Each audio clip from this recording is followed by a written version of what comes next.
Thank you, Your Honor. We are present in the state of Ohio versus Dennis MWelcome, case number 25 CR 206. The defendant is in court represented by counsel. We were last here on May 14th where the defendant pled guilty to count 5 and count 6, both being sexual battery felonies of the 3rd degree. At that time, the court referred the defendant for a pre-sentence report and victim impact statement. Those reports have been completed and the state is prepared to proceed with sentencing. Mr. Watson.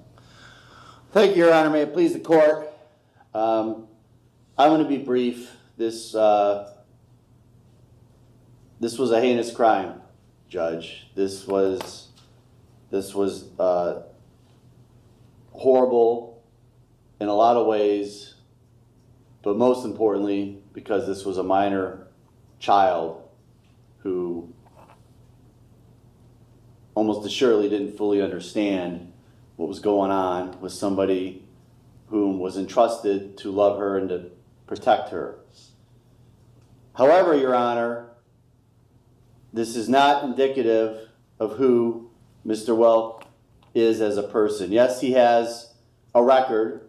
Yes, he has been to prison, but it's mainly in the past been for drug offenses, I believe some theft offenses, nothing of this magnitude.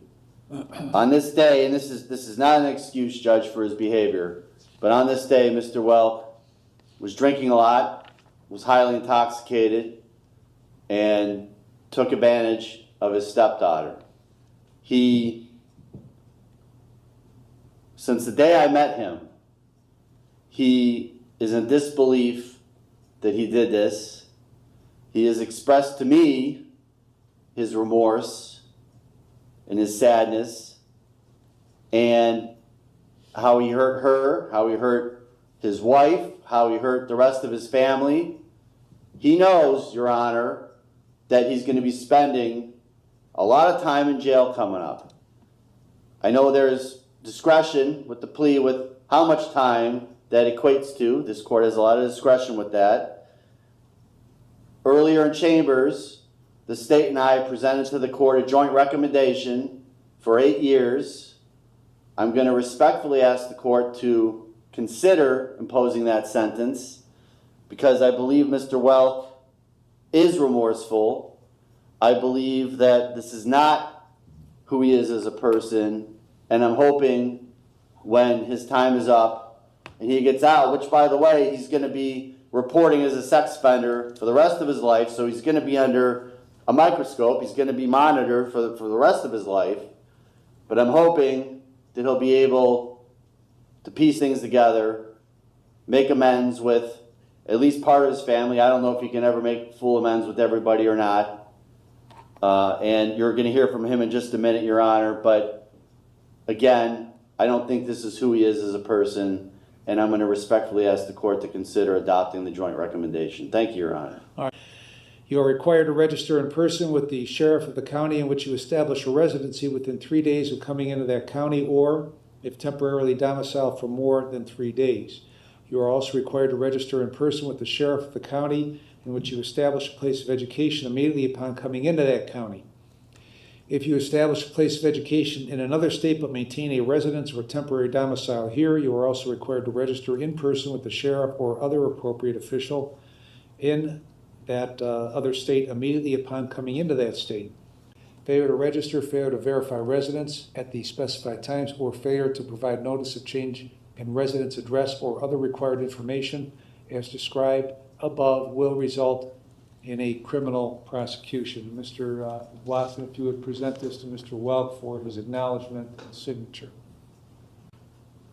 All right, Mr. Welk, what do you want to tell me before I impose sentence? First and foremost, I'd like to apologize to the courts for appearing before them today. I'd like to apologize to the victim in this case.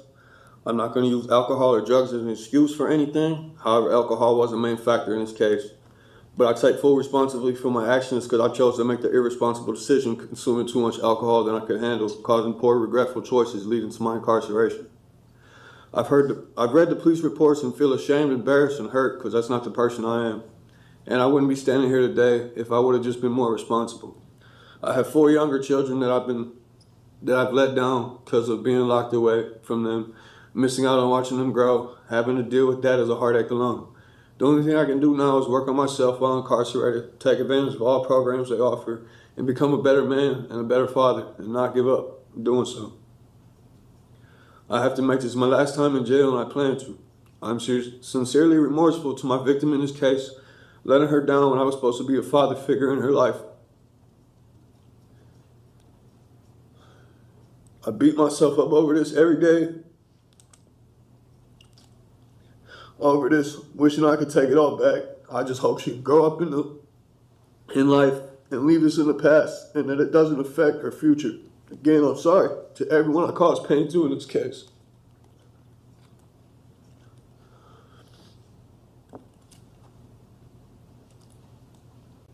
Ms. Alessi? Thank you, Your Honor. One thing that the defendant said today in court, and even in his pre-sentence report that stood out to me, is that he was supposed to be a loving and caring father. And I couldn't agree more with that. He should have been someone that the victim could trust and rely on for protection and guidance.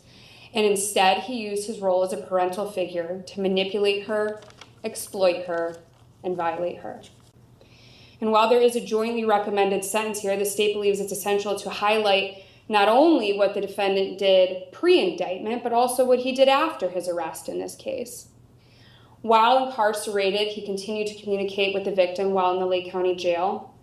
He attempted to guilt and manipulate her by blaming her for her own suicide attempt at the East Lake Jail. He pressured her to express her feelings to law enforcement about him or her desire for him to only receive a short sentence. He spoke of wanting to attend counseling together. He emphasized they were a team and told her he loved her, despite being her abuser, despite doing what he did here. And during several of these recorded calls, you can hear the victim crying, further illustrating just the ongoing emotional harm caused by the defendant and his conduct. This behavior demonstrates his continued disregard for the well-being of the victim, his family, and his ongoing efforts to control her and manipulate her. The defendant today in court said he's remorseful, but in the pre-sentence report, he didn't believe he did anything wrong, and he wants to take this to trial. So I'm not sure what this court can believe. He has a lengthy criminal history, including 4 prior prison numbers and 5 felony cases. And all of this, I think, supports the need for a significant term of incarceration, and respectfully ask this court to impose a jointly agreed sentence of 8 years. Thank you. Thank you. Why did you call her after you were in jail? Because I was told by the detective I was allowed to. Okay. I didn't call her, I called my wife and she answered the phone. All right. And what contact did you have with her about retracting her statement or modifying her statement? It wasn't retracting. We talked about counseling, going to counseling and stuff, because that was something that they was talking about making them do, and something she said she didn't want to do. Well, trying to, whether directly contacting her or contacting her through your wife, was wholly inappropriate. And it was further evidence of you trying to take advantage of her at that young age, like you did when this happened. Now, she asked the detective if she could have contact with me when this case was all started. Then when I went to my preliminary hearing on February 11th, I asked the detective and he told me the same thing. All right. Well, you're experienced enough in the system to have the wisdom that you shouldn't have been contacting her. Okay. In talking to her, having about anything having to do with this case. So you've in your statement, you say you apologize to her, but then in the pre-sentence report, you talk about how you don't believe you did everything you're accused of doing and wanted to take this to trial. What's that all about? I don't remember exactly what I said, Your Honor, but what I was saying was I don't have recollection of what happened the night of, so I wasn't admitting to I don't know what happened.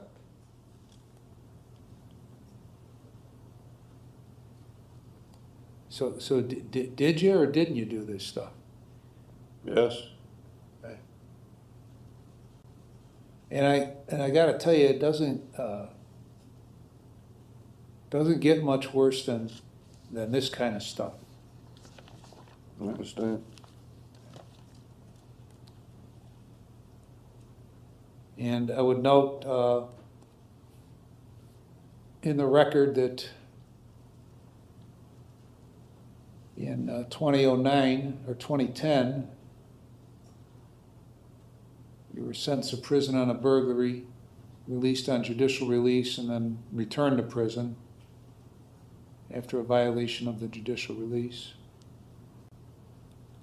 And you were released January 7th of 13. You went back to prison on another case on May 1st of 13 and got out in August. Went to prison on an attempted burglary, trespass in a habitation, breaking and entering, June 23 of 16 through August 5 of 18. A whole bunch of theft offenses between that last prison sentence and where you are today. So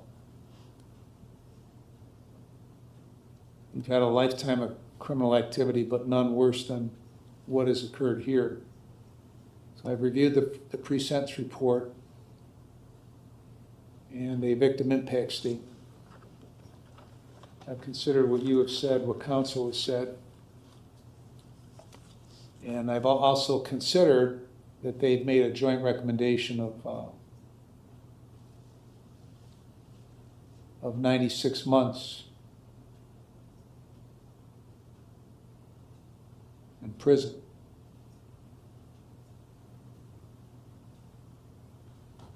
And so on count, and I've considered all the provisions in 29, 29, 11, 29, 29, 12, 13, and 14. In consideration of all that, on count 5, I'm going to sentence you to a term of 60 months. On count 6, I'm going to sentence you to a term of 60 months. They will be consecutive to one another with credit for 143 days. And consecutive sentences are necessary to protect the public from future crime by you and for appropriate punishment. Sit down. I'm ready to get out, man. Come on, man. Sit What down. you mean, man? Stay down. No, man. Get me the fuck out of here, man. Judge. You And- fucking took my plea back, man. Get me the fuck out of here, man. Get me out of here.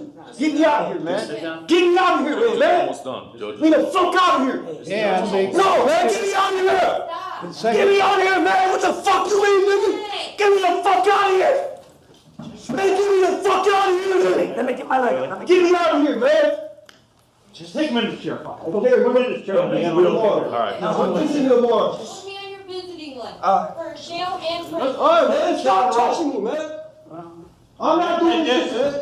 I'm not doing shit. I'm not doing shit. What the fuck do all this?